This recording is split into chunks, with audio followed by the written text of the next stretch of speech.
Welcome to my YouTube channel. आज के lecture में डिस्कस करने जा रहे हैं नीट के प्रीवियस ईयर के मोस्ट इंपॉर्टेंट क्वेश्चंस के बारे में। सबसे पहला क्वेश्चन है which of the following algae contain mannitol as reserve food material. ऐसा कौन सा एल्गी है जिसके अंदर फूड मटेरियल जो है किस फॉर्म में स्टोर होता है, मैनिटोल के फॉर्म में स्टोर होता है। सबसे पहला ऑप्शन दिया गया है इक्टोकार्पस, दूसरा ऑप्शन दिया है ग्लेसेरिया, तीसरा वॉलवॉक्स और चौथा यूथ्रेक्स। ये तीन नहीं होगा, यहाँ पे क्या होगा इक्टोकार्पस। पहले तो हम बात करते हैं कि मैनिटोल कौन सा ऐसा एल्गी की क्लासेस होती हैं जिसमें मैनिटोल के फॉर्म में वो फूड स्टोर करता है। कौन करता है, फियोफाइसी करता है। कौन करता है, एक होता है क्लोरोफाइसी, एक होता है रूडोफाइसी और एक होता है फियोफाइसी। तो ये जो है ये किसके अंदर आता है, ये तो नहीं आता फियोफाइसी में, ये बिलोंग करता है रूडोफाइसी से। और वॉलवॉक्स और यूथ्रेक्स ये तीनों किसके अंदर आता है, ये तीनों बिलोंग करता है क्लोरोफाइसी से। और ये किससे बिलोंग करता है, रूडोफाइसी से बिलोंग करता है। और मैनिटोल के फॉर्म में फूड कौन स्टोर करके रखता है, दैट इज फियोफाइसी स्टोर करके रखता है। और फियोफाइसी फूड किसके फॉर्म में स्टोर करता है, मैनिटोल के फॉर्म में फूड स्टोर करता है। और उसका एग्जाम्पल क्या होगा, इक्टोकार्पस। उसका एग्जाम्पल क्या है, Ectocarpus. So the correct answer is A. Next question is the plant hormones used to destroy weeds in a field is. ऐसा कौन सा प्लांट हार्मोन है जिसका यूज किया जाता है वीड को डिस्ट्रॉय करने के लिए। वीड्स क्या होती हैं, जो छोटी छोटी बहुत सारी ग्रासेस ग्रो कर जाती हैं उसके अंदर, मतलब जहाँ भी एग्रीकल्चर किया जाता है वहाँ पे छोटी छोटी ग्रासेस ग्रो करती है, उसी को वीड्स कहते हैं। उसको डिस्ट्रॉय करने के लिए कौन से हार्मोन का यूज किया जाता है। सबसे पहला नाम दिया गया है IAA, दूसरा NAA, तीसरा 2,4-D और चौथा दिया गया IBA। जहाँ पे पार्थिनोकार्पी की बात की गई है NCERT में, वहाँ पे लिखा गया है कि 2,4-D का यूज किया जाता है। और ये किसके अंदर लिखा गया, ऑक्सिन हार्मोन के अंदर लिखा गया। जहाँ पे पार्थिनोकार्पी के बारे में बात की गई वहाँ पे साफ साफ लिखा कि 2,4-D का यूज किया जाता है टू डिस्ट्रॉय द वीड्स। किसका यूज किया था, 2,4-D का। So the correct answer is सी।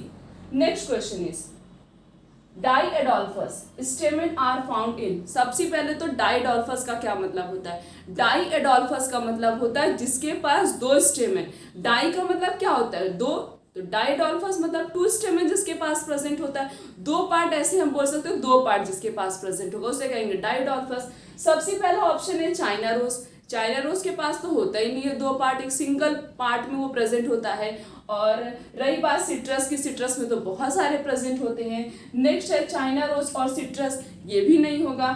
सबसे बेस्ट है डाईएडोल्फस का एग्जाम्पल क्या है, पी का देखा होगा इस तरीके से दो पार्ट, एक इधर और एक इधर, तो दो पार्ट ओरिजिनेट रहते, एक पार्ट ये हो गया एक पार्ट ये हो गया। सो पी इज अ डाईएडोल्फस। पी के पास कैसा स्टेमन प्रेजेंट होता है, डाईएडोल्फस स्टेमन प्रेजेंट होता है। Next question is a typical angiosperm embryo sac at maturity is. जो एंजियोस्पर्म होता है उनका जब एम्ब्रियो सैक पूरी तरीके से मेच्योर हो जाता है, मेच्योरेशन के पास बाद कौन कौन सी चीजें उसके पास प्रेजेंट होती। सबसे पहला ऑप्शन दिया गया 8 न्यूक्लिएट एंड 7 सेल, दूसरा ऑप्शन दिया 7 न्यूक्लिएट एंड 8 सेल, तीसरा दिया है 7 न्यूक्लिएट एंड 7 सेल और चौथा 8 न्यूक्लिएट एंड 8 सेल। क्या प्रेजेंट होता है, एंजियोस्पर्म के एम्ब्रियो सैक में 8 न्यूक्लियस प्रेजेंट होता है और 7 सेल प्रेजेंट होता है। So the correct answer is A, that is 8 nucleate and 7 cell. Next question is which of the following is a correct sequence of step in a PCR that is polymerase chain reaction। ये बहुत ही ज्यादा important question है, कई बार NEET के paper में पूछा जा चुका है। इसमें क्या पूछा गया है, पीसीआर का मींस पॉलीमरेज चेन रिएक्शन का एक करेक्ट सीक्वेंस बताना है। सबसे पहला ऑप्शन है डीनेचुरेशन, एनेलिंग एंड एक्सटेंशन, दूसरा ऑप्शन है डीनेचुरेशन, एक्सटेंशन, एनेलिंग और तीसरा एक्सटेंशन, डीनेचुरेशन, एनेलिंग और चौथा दिया गया annealing, extension and annealing, denaturation and extension. सबने पढ़ा होगा कि सबसे पहले क्या आता है, डीनेचुरेशन आता है। क्या आता है, डीनेचुरेशन।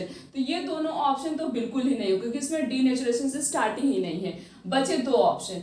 डीनेचुरेशन के बाद क्या आता है, डीनेचुरेशन के बाद क्या आता है, एनेलिंग आता है, उसके बाद क्या आता है, एक्सटेंशन आता है। तो हमारा करेक्ट आंसर कौन सा होगा, ए होगा। क्या होगा, denaturation, next is annealing and next is extension, DAE।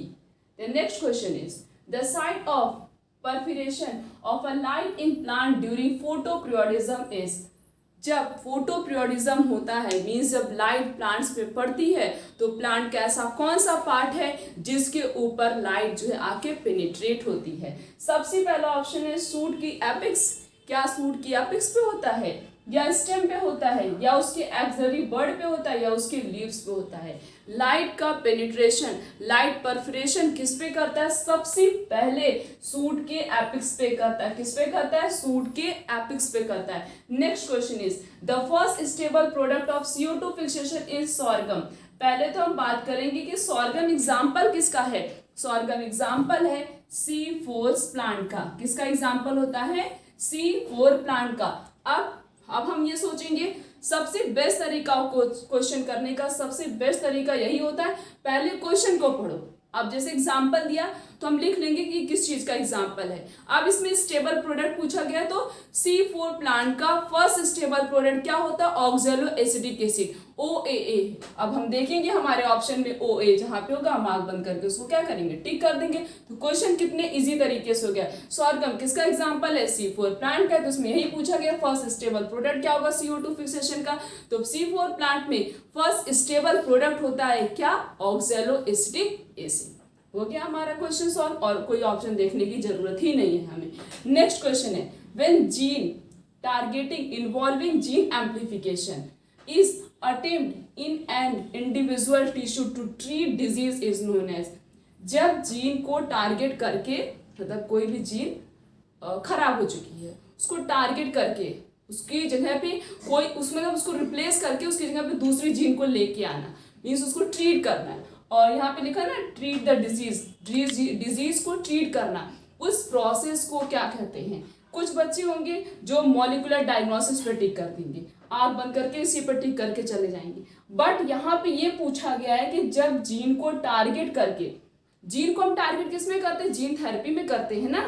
Gene therapy में किया क्या जाता है, जो जीन हमारी डिफेक्टिव होती है उस जीन को रिप्लेस करके उसकी जगह पे हम दूसरी जीन लाके इंसर्ट कराते हैं ताकि हमारी बॉडी में अगर कोई भी प्रॉब्लम उस जीन की वजह से हुई वो रिप्लेस हो जाए, सही हो जाए। तो जीन थेरेपी में ऐसा करते हैं और किसी में तो करते नहीं है। तो यहाँ पे ना तो बायोप्सी हो गई, ये तो बिल्कुल अलग चीज हो गई, और मॉलिक्यूलर डायग्नोसिस भी नहीं होगा, सेफ्टी टेस्टिंग भी नहीं होगा, उसका कोई मतलब ही नहीं। ये तीन टर्म तो बुक में, सेफ्टी टेस्टिंग तो बुक में नहीं दिया गया है। तो क्या होगा, जीन थेरेपी किसका यूज किया जाता है ट्रीटमेंट के लिए, जीन थेरेपी का यूज किया जाता है। इसमें क्या किया जाता है, कोई भी जीन अगर डिफेक्टिव हो चुकी है उसको करेक्ट करके नई जीन वहां पे इंसर्ट कराई जाती है।